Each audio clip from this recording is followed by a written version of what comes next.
Hello friends! I have heard from multiple parents of how their child is really attracted either towards letters or towards numbers, that they just want to focus on them, they love sequencing them, and can we apply this skill somehow in helping them learn new things? Well, today I'm going to teach you some activities that can help you apply numbers in the child's learning. The first activity involves simple identification and focus, use of numbers for improving focus in your child. For example, let's start it at a very basic level. Write just 3 numbers on a table and provide your child with a block saying, "Can you put the block on number 2? Yes. Can you put the same block now on number 1? Yes. So initially you are starting with simple numbers 1, 2, 3. But if you think your child's potential is better and they can respond to bigger numbers as well and random numbers as well, we can use that. Now we have numbers out of order. So for example, we have 8, 16 and 20, completely different numbers. So you can ask your child, can you place the block on number 20? Yes. Then you hand it back to them. Now can you place it on number 8? Yes. So even if they're reaching out for the wrong number, let them finish their step, because if you try to interrupt, no, you're doing it wrong, it blocks their thought process, the continuity of their activity.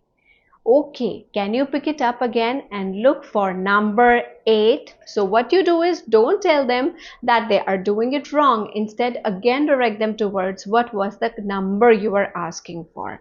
In the same activity, multiple numbers can be given to the child. 10, 20 numbers can be given, and every time the child has to place the block on each number. Depending on what number you said, same can be applied to alphabets as well.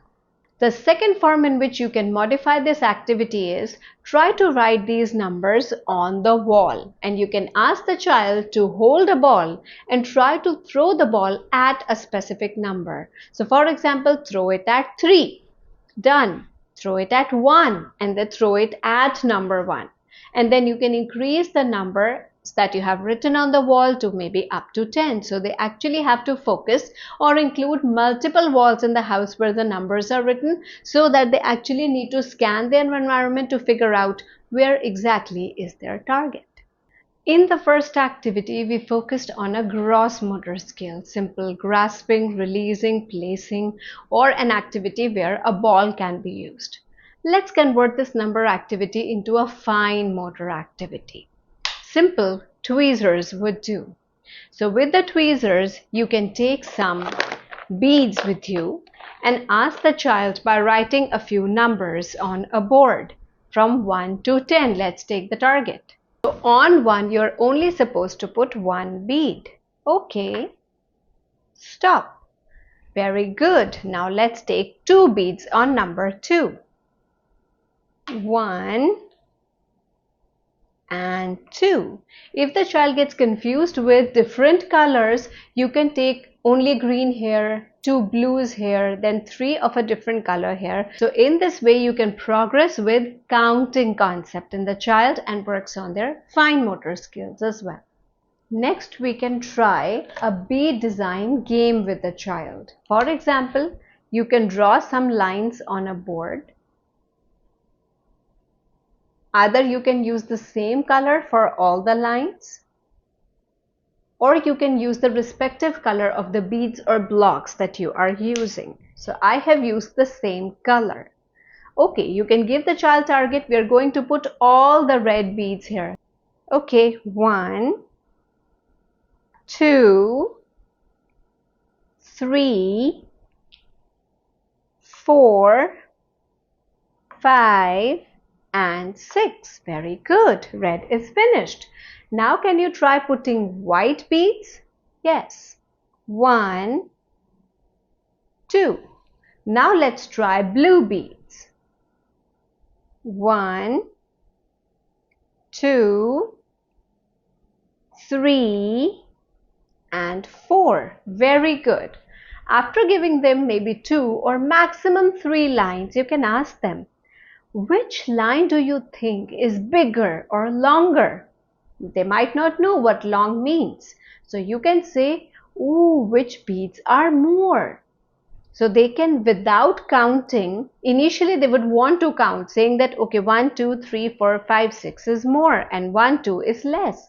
But later on, you can develop the concept of just by looking at the length of the lines, and you can help them to erase the remaining line, so that they know that the line has stopped, because initially all the lines were the same. Now this line is longer, this is short, and this is again the medium one. This same line activity can be practiced in a rainbow concept, because the bigger the arc, the more number of beads or impressions you can help them make with their thumb or their fingers or with a brush. They will be more. So the smaller arc will require, the innermost arc will require less number of prints or beads, and as they move further outward, the number of beads or the number of impressions that they need to make will be more, so they can try counting there. And the final activity becomes a mathematical concept. For example, you want really your child to learn what is 1 plus 1. But it's difficult, because by making lines, following it in 2 dimensions is just not possible. So how will you work with this? Instead, you can say, let's put one red block. Now let's put one pink block. Okay. How many blocks are there? 1 and 2. Very good. So they learn the concept of addition by identifying 2 different colors. We can practice the same with bigger numbers like 5 plus 3.